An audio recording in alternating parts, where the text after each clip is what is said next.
Hi guys, I'm Professor Beckwith and I just wanted to send you a quick video message to welcome you to Science 100, which is an introduction to the natural sciences.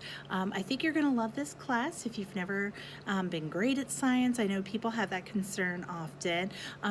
Don't worry, this is a perspectives class, and while the work is detailed and there's quite a bit of work in this course, I think, as long as you read the instructions, reach out for help when you need it, you're going to do great. So there's no worries there. Week one is the toughest because there's lots of assignments, lots of little parts to each assignment, so it's easy to miss things. And I would say probably one of our more difficult assignments in terms of following all the instructions and guidelines. So I thought I would send a little welcome video message and then just give you a couple tips for this week. My first tip is make sure to read all of my announcements. There's more this week than I typically like to send, but that's because there's a lot of little moving parts this first week. And some people don't even get really started until Wednesday or Thursday. So if you're seeing this message today, hopefully, please get started as soon as possible because it's easy to get behind this first week.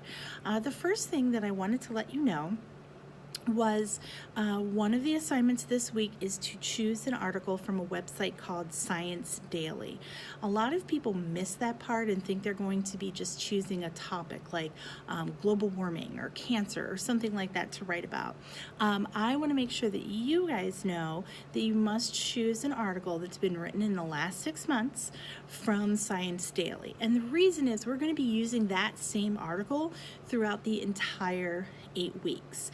And Science Daily has articles that are, even if they're not super long, they have quite a bit of data in them, which is what you're going to need in order to, one, hold your interest for 8 weeks, and two, meet the requirements of a number of the assignments. So that's the first thing. Make sure your article is from Science Daily. The other thing is the discussion board post this week is sort of a two-parter. It's an introductory post, and you're going to put your link to your Science Daily article in your first initial discussion post and a couple of questions. So make sure to read that discussion guideline carefully to make sure you're meeting all of the points of what it asks for. Next, I wanted to let you know about assignment 1-4. And this one tends to be a little tricky because it's a two-part assignment where you're going to take the article that you read from Science Daily. Now, part 2 of this is you're going to give a little summary.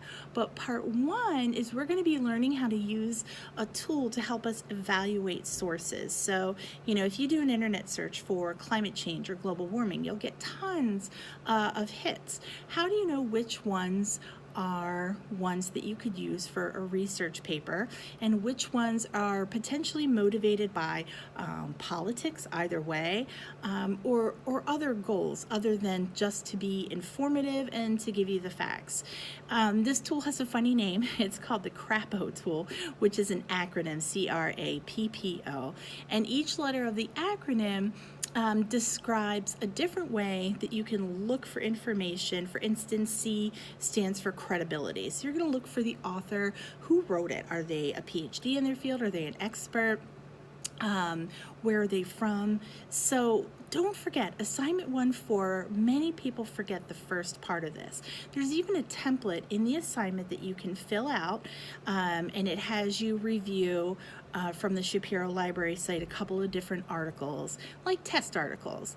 And you're going to take a look at a couple of different ones, a couple different websites, and you're going to use this evaluative tool to rank the articles that you're reading. That's part 1. Part 2 is to take a look at the article you've chosen from Science Daily and apply that CRAPO tool, see if it also looks valid. Now it should, it's from Science Daily, but it's just to give you some practice with evaluating resources. This assignment, because it's 2 parts and you're learning a new tool, and there's a few different places you have to go. You've got to look at the assignment, you've got to download the template. In that template, there's a link to the activity at the Shapiro Library site. Once you get all that done, there's still part 2. This one tends to be one that people miss quite a few points on with some frequency. So I have a couple of announcements about it, but please be on the lookout. Make sure when you are going to do this assignment that you maybe rewatch this video, or that you just make sure to read those directions really carefully, or reach out to me with questions. So those are the two big points I wanted to point out, were the Science Daily article and then that assignment 1-4. Next, I wanted to tell you about a couple of requirements. Discussion boards for this class run a little bit differently than in some of your other classes. Your initial post, our discussion boards run for 2 weeks, and your initial post is due the first Sunday of the first week of the post. So this Sunday at 11:59 p.m., your first initial discussion board post is due, not Thursday, Sunday. And then next week, your 2 replies to peers are due by next Sunday at 11:59 p.m. So that's a little bit different. All work is due by the rest of the work, not discussion boards, but all the rest of the work is due Sunday night, 11:59.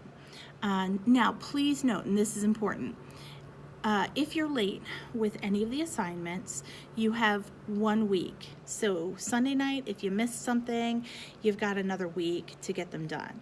This is not true of discussion board posts. Discussion board posts that are submitted after the deadline, which would be the initial post at 11:59 this week, are not accepted. So please make sure to get those done early and get them done on time.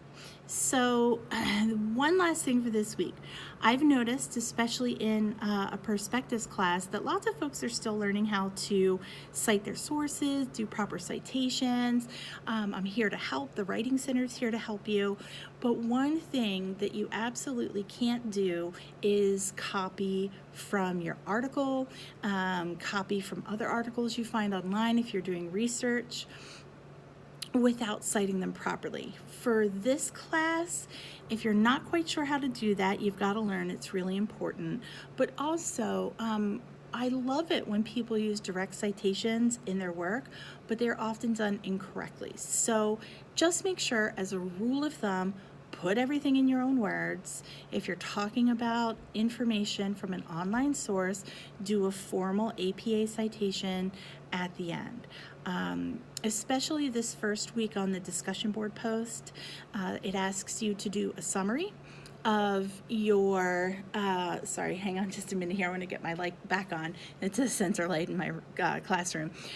So if you are, our Science Daily articles, it asks you to do a summary of it in your initial discussion board post this week.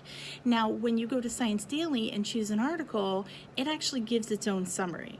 That doesn't mean you can copy that summary, okay? I'm looking for things to be written in your own words.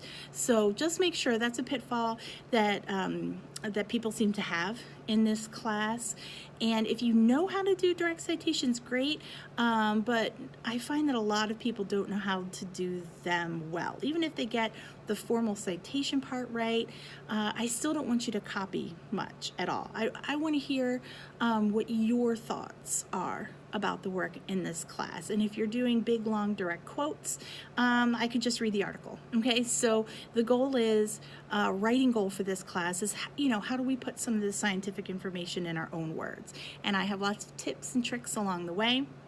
If you start seeing comments from me about, I want this in your own words, or this is not cited correctly, hook up with the Writing Center, because the quicker you learn to get citations right and learn how to put stuff in your own words, the better off you'll be. You don't want to struggle with that skill for this whole class. All right, so that's it. I know this is a long introductory message, just those 3 points. Science Daily article, make sure not to copy, put things in your own words, cite your sources in APA format properly, and then that tricky assignment 1-4. You'll see lots of announcements coming your way, but that's it for this first one. And again, welcome to the class, and never hesitate to reach out to me with any questions. Thanks so much, and good luck. I'll see you guys on the discussion boards.